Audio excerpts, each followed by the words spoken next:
Hi student.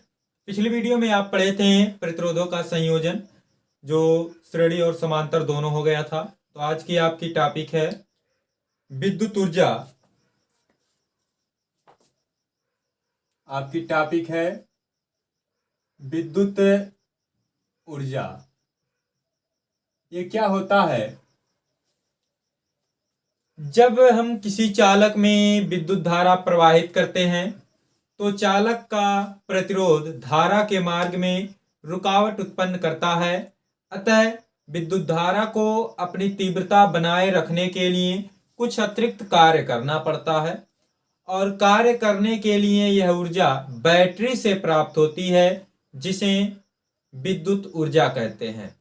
या विद्युत ऊर्जा को ऐसे भी परिभाषित कर सकते हैं कि किसी चालक में आवेश को प्रवाहित करने में किए गए कार्य को विद्युत ऊर्जा कहते हैं। किसी भी चालक में आवेश को प्रवाहित करने में जो कार्य करना पड़ता है वही विद्युत ऊर्जा कहलाती है।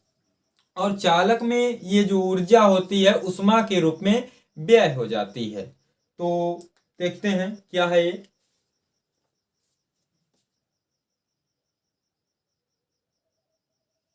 जब आपको बताया भी, जब किसी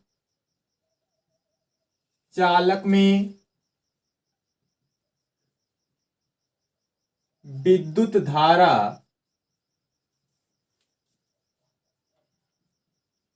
प्रवाहित की जाती है तो चालक का विद्युत प्रतिरोध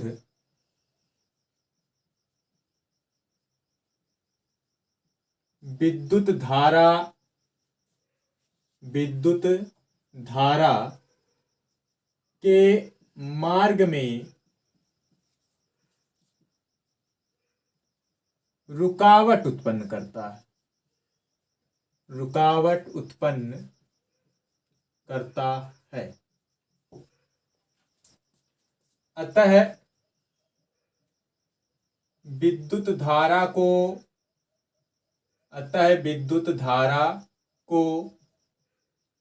अपनी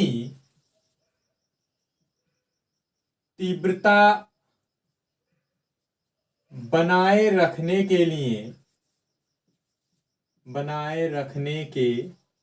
लिए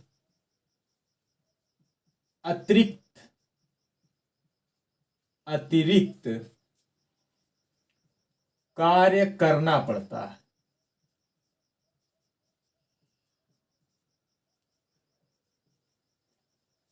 अब अतिरिक्त कार्य करना पड़ता है, जो कार्य करने के लिए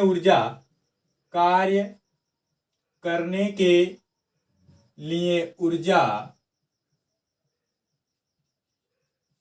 बैटरी से प्राप्त होती है। जो विभवांतर लगाया जाएगा बैटरी से प्राप्त होती है, जिसे विद्युत ऊर्जा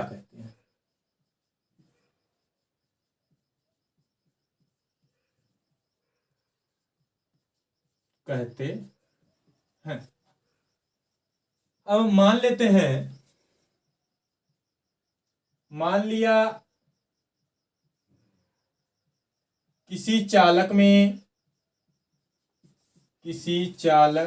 में V वोल्ट के विभवांतर पर, किस विभवांतर पर? V वोल्ट के विभवांतर पर I एम्पियर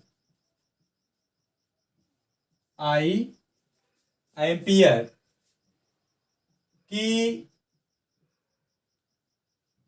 विद्युत धारा स्मॉल t सेकंड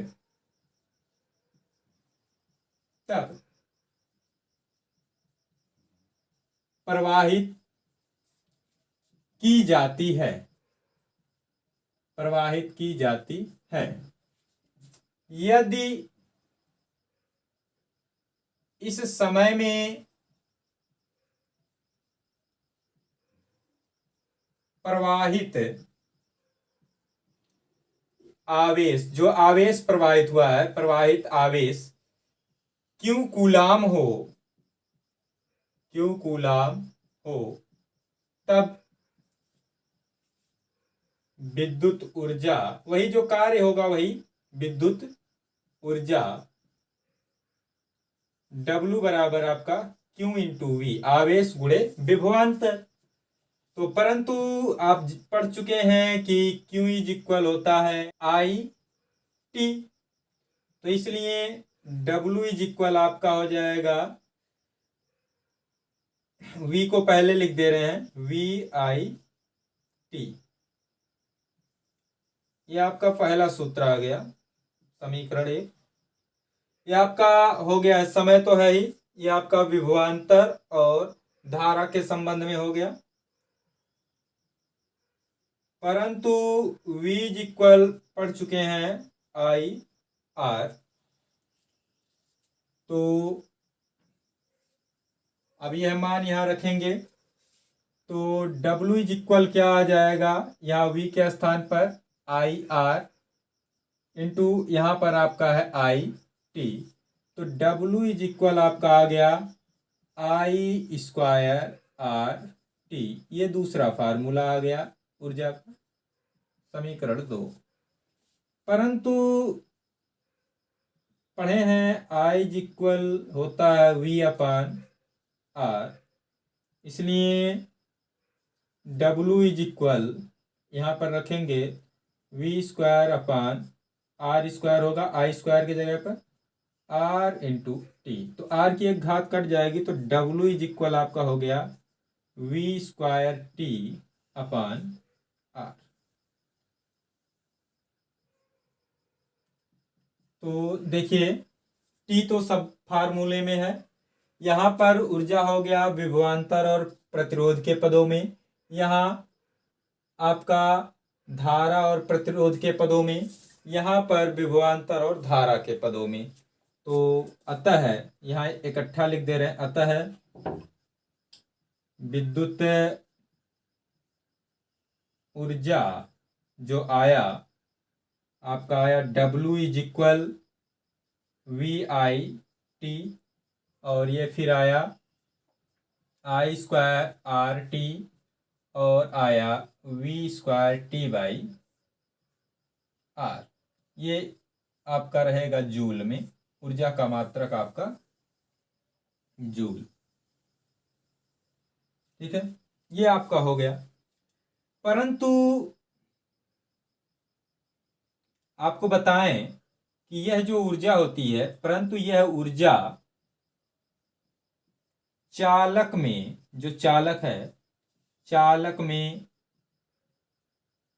उष्मा के रूप में, उष्मा के रूप में क्षय हो जाता है या व्यय हो जाता है, हो जाता है। इसलिए उत्पन्न उष्मा, उष्मा यानी कि H से लिख लेंगे हीट, W बटे उष्मा अगर कैलोरी में व्यक्त करना, अगर जूल में है तो यही सेम सब कुछ रहेगा, अगर कैलोरी में बदलेंगे तो यहाँ 4.2 से भाग हो जाएगा, तो H बराबर W बटे 4.2, तो यहाँ वी आई टी अपान 4.2 बराबर I square R T upon 4.2, या इसके पदों में लिखेंगे तो V square T upon 4.2 R. अब ये उष्मा हो जाएगी आपकी, बदल गई कैलोरी में, तो ये आपका फार्मूला हो गया आपकी बात उष्मा का। अगर कैलोरी में कहेगा तो ये फार्मूला लगा देंगे, जूल में कहेगा तो वही रहेगा आपका। जो है एक जो कैलोरी होती है और जूल में ये संबंध होता है कि 1 जूल बराबर 4.2 कैलोरी, तो वहां से 1 कैलोरी बराबर जूल में आप भाग दे देंगे 4.2 से, तो यह बदल जाएगा कैलोरी में। तो इस प्रकार से ये आपका विद्युत ऊर्जा का फार्मूला आ गया। आपकी अगली टॉपिक विद्युत शक्ति अगले वीडियो में पढ़ेंगे।